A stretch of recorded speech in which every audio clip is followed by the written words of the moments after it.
Shalom, shalom, que Dieu vous bénisse. C'est bien moi, le prophète Otis. Euh, Aujourd'hui, ce matin, je viens pour que je vous parle d'un sujet que je reçois beaucoup de questions et que beaucoup de personnes me posent, de savoir comprendre et opérer dans les prophétiques. Donc, je ne parlerai pas seulement du prophétique, mais je vais aussi parler de comprendre et opérer dans les prophétiques. Alors là, il y a une petite question que je vais poser là, à savoir c'est quoi les prophétiques? C'est quoi les prophétiques? C'est quoi les prophétiques?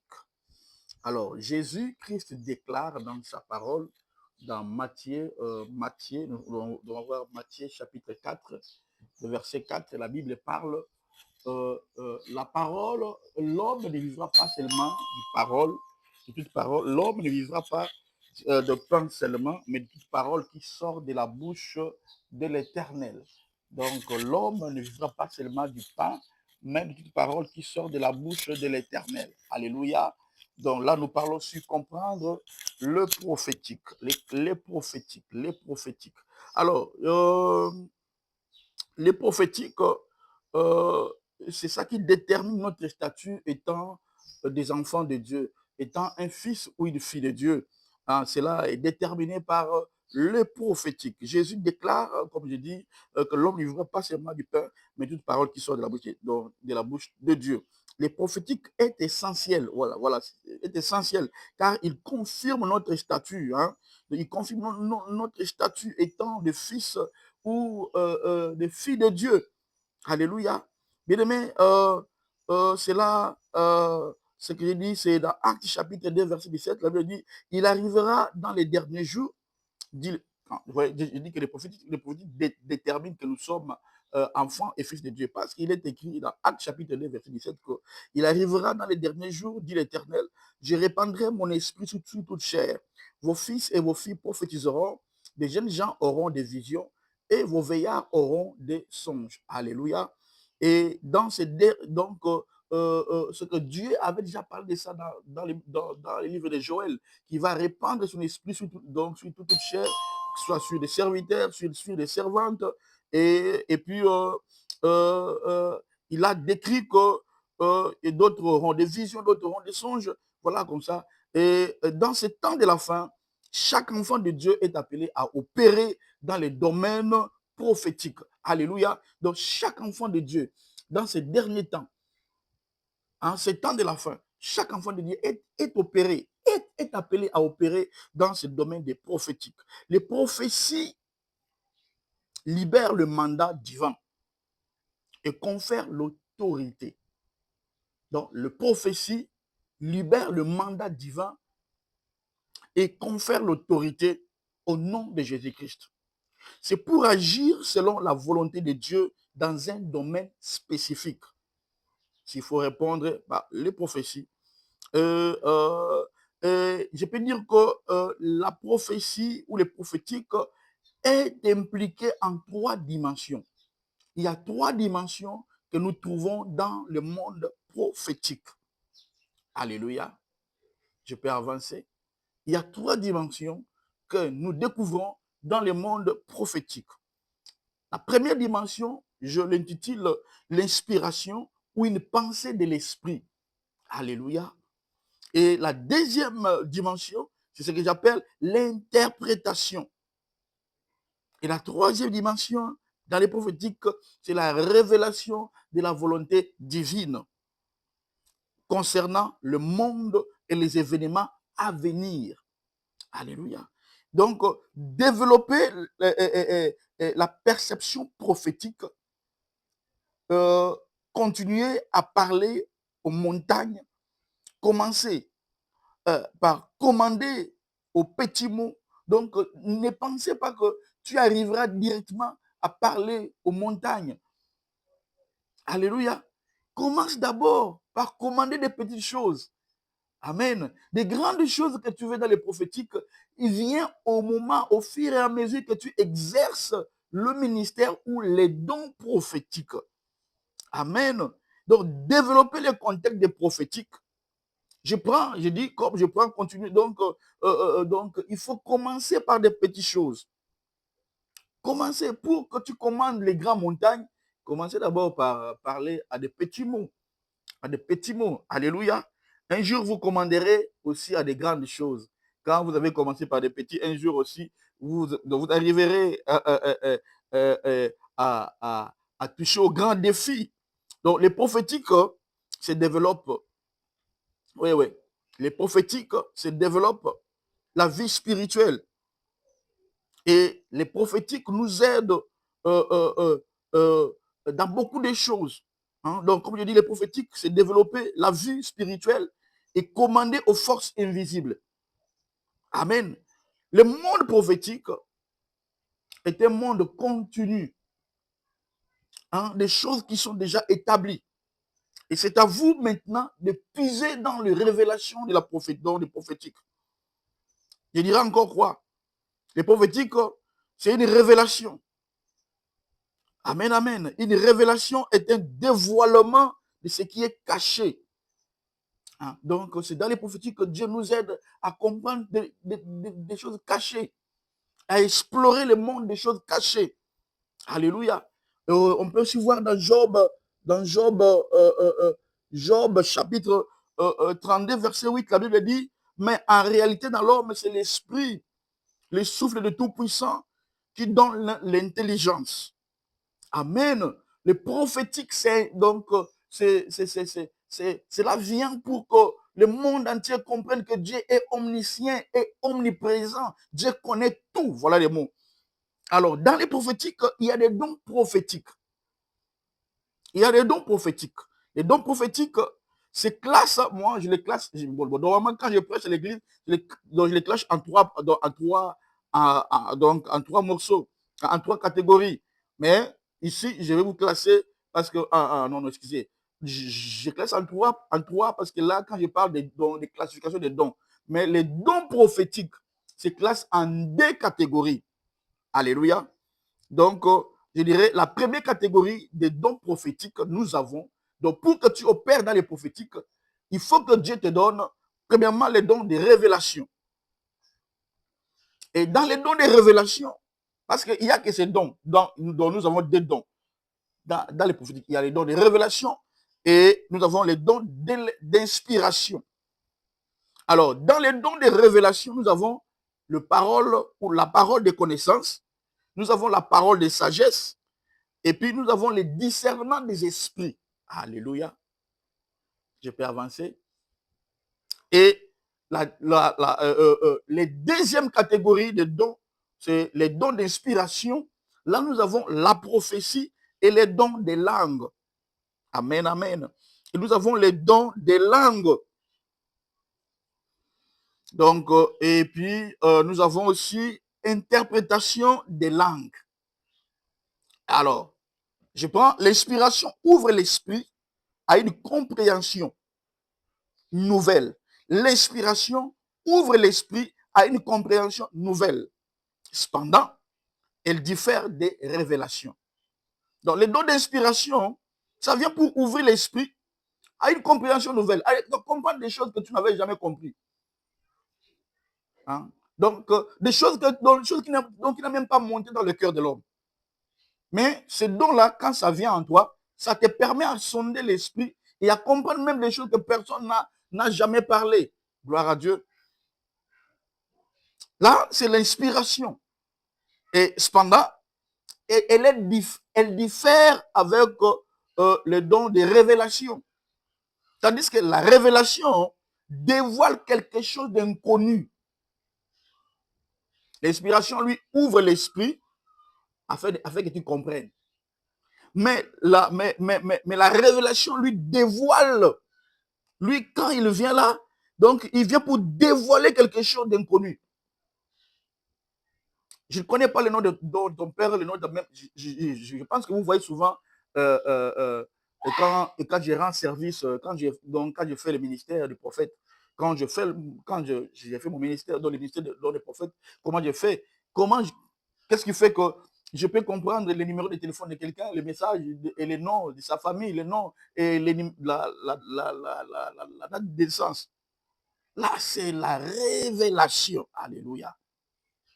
Là, c'est la révélation. Donc, l'inspiration, je dirais, la révélation dévoile quelque chose d'inconnu. D'inconnu. Quelque chose d'inconnu. L'inspiration rappelle quelque chose qui existait déjà dans l'esprit. Hein? L'inspiration lui rappelle quelque chose qui existait déjà dans l'esprit, mais qui n'était pas pleinement compris. Amen, amen. Une chose qui n'était pas pleinement compris. Lui, quand il vient, il révèle cela. Alors, juger une prophétie, je veux dire, les prophéties fonctionnent selon le mode d'agrément et des protocoles, hein, qui influencent les événements du monde physique. La prophétie prépare, elle permet d'éviter d'être une victime des circonstances. Et par cela, Dieu t'épargne. Voilà. Je disais, la prophétie prépare, elle permet d'éviter d'être une victime des circonstances. Un malheur pouvait arriver, mais Dieu a déjà prévu cela en avance. Donc, une chose qui existait déjà, donc il devait arriver. Hein? Donc, mais dans le futur, mais Dieu a déjà montré cela. Cela va nous aider, va nous permettre de prier pour que le malheur n'arrive pas. Alléluia. Donc, elle est une communication du Saint-Esprit à son peuple. La prophétie, c'est une communication du Saint-Esprit à son peuple. Alors, dans la prophétie, Dieu emprunte la voix humaine pour parler directement à son peuple. Donc, dans la prophétie, si quelqu'un qui prophétise, parce que souvent les gens disent, oh non, comment Dieu peut dire des erreurs, hein? Donc, une personne qui parle, donc, qui prophétise, me dit la papa, les mamans, oui. Donc, Dieu emprunte seulement la voix, mais la manière de faire de l'homme restera intacte. Si tu parles mal, tu bégayais, tu vas bégayer. Moïse bégayait, il bégayait toujours, bien qu'il était Dieu. Alléluia. Donc, quand le prophétique s'engage, c'est que Dieu emprunte la voix d'une personne. Alléluia. Comme c'est l'enseignement, je suis vraiment en bas pour que tout le monde, que nous puissions mieux écouter. Alléluia. Parce que ma femme m'a dit, papa, il faut parler un peu. Donc là, ne monte pas sur l'onction parce que c'est vraiment un enseignement qui est sensible, que tout le monde doit écouter. Alléluia. Que Dieu soit béni, que Dieu soit béni, que Dieu soit béni. Voilà. Donc, dans les prophétiques, c'est une communication du Saint-Esprit à son peuple. Dans les prophétiques, Dieu emprunte une voix, la voix humaine, pour parler à son peuple. Et puis, je dis encore que dans les prophétiques, elle suit, la révélation suit un rythme divin. La révélation suit un rythme divin. Une rupture dans ces rythmes indique directement une interférence de l'âme humaine. Elle ne doit pas être soumise à des émotions, parce que beaucoup de gens, ils prophétisent dans des émotions. Oui, oui, je sais que je parlerai de ça quand je parlerai de type de vision. Hein, ici, je parle de prophétie.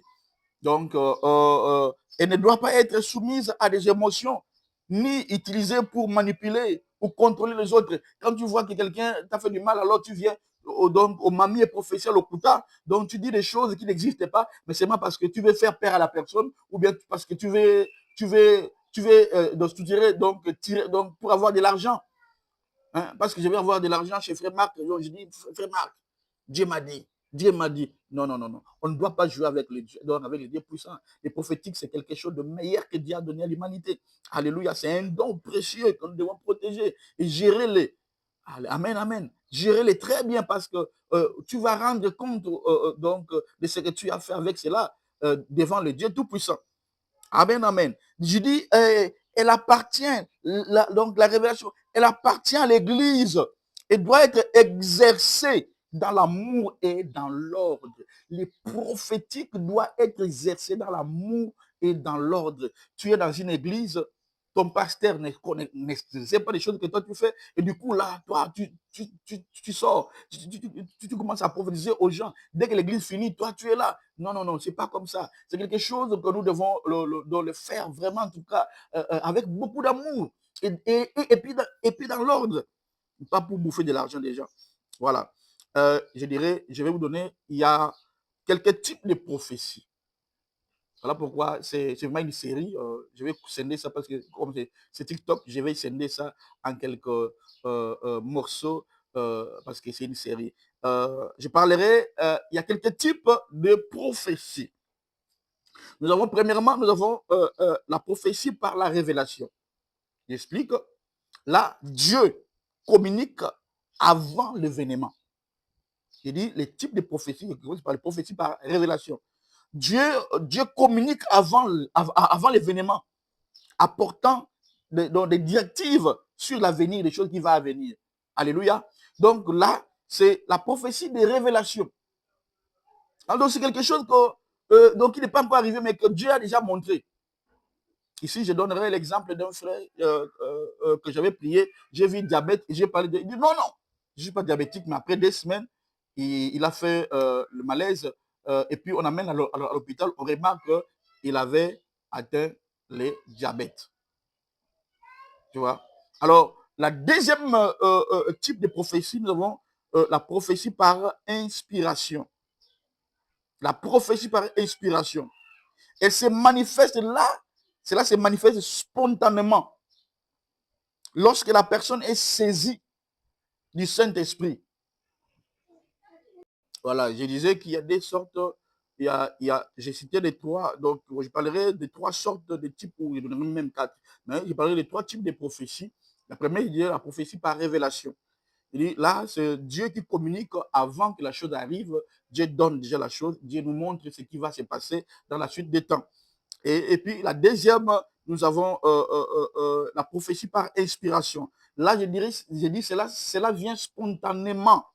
Donc, lorsque la personne est saisie par le Saint-Esprit, quand le Saint-Esprit saisit une personne spontanément, et la personne commence à travailler, donc Dieu commence à parler au travers d'une personne. Et les 3 dimensions des prophétiques, je donnerai même les 3 dimensions des prophétiques, donc, vous voyez, dont je parle seulement des 2 là. Il y a les prophétiques dont nous avons la prophétie des révélations, et puis nous avons la prophétie par inspiration. Amen, amen. Alors, il y a aussi les 3 dimensions de la prophétie. Alors, nous avons la 3 dimensions de la prophétie. Je parlerai, la première dimension, c'est la parole prophétique. Donc là, la Bible, une personne peut être saisie dans l'esprit, il commence à proclamer des choses, il proclame des choses. Il proclame des choses, une fois, il cite des versets bibliques en proclamant. Ça, ce sont la parole prophétique. Et puis, la deuxième chose, là, nous avons, dans la troisième, la deuxième dimension de la prophétie, nous avons l'esprit des prophéties. Ici, c'est l'atmosphère. C'est quand il y a l'atmosphère prophétique, on peut le voir dans 1 Samuel 19. Donc, vous allez voir comment, donc, quand Samuel voulait prophétiser, donc, il faut qu'il y ait l'atmosphère. Hein? Donc, on a dit, donc, Dieu a dit à Samuel, quand tu arriveras à la troupe, donc, tu verras, il y a une troupe de prophètes. Et c'est de là que donc, tu commenceras aussi à prophétiser. C'est là, au milieu des prophètes, tu peux aussi arriver à prophétiser. Voilà. Et la troisième dimension, c'est la fonction prophétique. Là, ici, c'est là où nous nous retrouvons dans notre ministère. La troisième dimension de prophétie, ou la troisième dimension prophétique, c'est la fonction prophétique. L'appel et l'office du prophète. Parce que celui qui prophétise n'est pas nécessairement un prophète. Mais un prophète doit aussi prophétiser. Alléluia. La troisième fonction du prophétique, c'est l'appel et l'office du prophète. Alors, je suis à la fin. Quand l'Esprit de Dieu se manifeste, les gens prophétisent. Quand l'Esprit de Dieu se manifeste, les gens prophétisent. Alléluia. les gens prophétisent, ils entendent et témoignent de ce qu'ils perçoivent, donc de ce qu'ils perçoivent, de ce qu'ils perçoivent. Donc, ils voient, ils peuvent entendre, dans ce cas, l'Esprit de Dieu se manifeste, on peut prophétiser. Alors, je parlerai de comment préparer son esprit à la prophétie. Bon, bien que quand vous réclamez, je vais encore revenir pour continuer mon exposé, parce que je vais me limiter presque là-bas. Donc, comment préparer son esprit pour la prophétie? D'abord, la parole de Dieu est le fondement de toute prophétie. Bien aimé, si la source n'est pas de Dieu, la laisse. La prophétie tire l'inspiration en Dieu, dans la parole, dans la Bible. Il parle bien dans la Bible. Pas des brochures ou quoi. Je dis dans la Bible. Alors, la vie d'un prophète. Deuxièmement, comment préparer son esprit à la prophétie. Je dis d'abord, donc, ça doit tirer le fondement dans la Bible. Et deuxièmement, la vie d'un prophète doit être enracinée dans les Écritures. Donc, tu vois tout cela. Ils ont tourné la Bible. Donc, tu dois être quelqu'un qui médite la parole de Dieu à tout moment. Et je parlerai encore, troisièmement, c'est que comment développer, comment préparer son esprit dans les prophétiques. Troisièmement, je dirais, désirer prophétiser. C'est vraiment essentiel. Voilà pourquoi dans 1 Corinthiens 14, il dit aspirer au don. Tu vois, tu dois désirer. Il faut se péler en haut. Ah non, moi, je vais prophétiser. Je vais prophétiser aussi. Alléluia. Et ne critiquez pas ceux qui prophétisent déjà. Ne dites pas qu'ils sont des magies. Non, ndeko. Si quelqu'un a bengama na molimu, a bengama na nzambe, regarde la prophète, partout au Borotiaï, à prophétiser. Donc, tous les arguments qu'on a, il y a aussi des choses vraies de Dieu. Là où il y a de faux, il y a aussi des vrais. Voilà. Je dirais encore quoi? La prophétie peut être enseignée et transmise. Moi, au moment où tu m'écoutes là, la faveur, parce qu'un prophète marche avec des anges. Amen. Quand je parlerai des anges, je vais vous dire. Donc, on peut prophétiser quand on est enseigné ou quelqu'un qui est déjà dans la boîte, il peut te transmettre la chose. Il peut te transmettre dans les prophétiques. Et je dirais, cinquièmement, en se plaçant, comment préparer son esprit dans les prophétiques, c'est en se plaçant dans une atmosphère prophétique. Soit là où il y a l'atmosphère prophétique. On peut prophétiser avec justesse quand tu es dans l'atmosphère prophétique. Commence à créer l'atmosphère prophétique toi-même à la maison, dans ta chambre, mettez des musiques, écoutez des choses de Dieu, des cantiques de Dieu, et surtout des cantiques sans parole. Donc, alors, bref, je parle le but de la prophétie. Le but de la prophétie. Soit, le but de la prophétie. Donc, de toute prophétie. D'abord, dans 1 Corinthiens, chapitre 14, verset 3, et, il y a un but que Dieu donne de prophétie. Ce n'est pas pour toi, ce n'est pas pour avoir de l'argent, ce n'est pas pour escroquer des gens. Il y a un but que tout prophète doit savoir, ou tous les aspirants des prophètes doivent savoir. Ce que le but, c'est dans 1 Corinthiens, chapitre 14, donc verset 3. Mais celui qui prophétise parle aux hommes pour l'édification, l'exhortation et la consolation. Donc, la prophétie vient pour édifier dans des hommes, pour les exhorter et pour les consoler. Laisse que Dieu te bénisse. Durant ce temps, je parlerai avec toi des choses sérieuses, des choses prophétiques. Si tu n'es pas encore abonné à mon compte, abonne-toi et partage pour que tout le monde soit édifié par nos prédications de quelques secondes, de quelques minutes. Que Dieu te bénisse. C'était pour vous le prophète Otis Abraham. Que Dieu vous bénisse. Merci.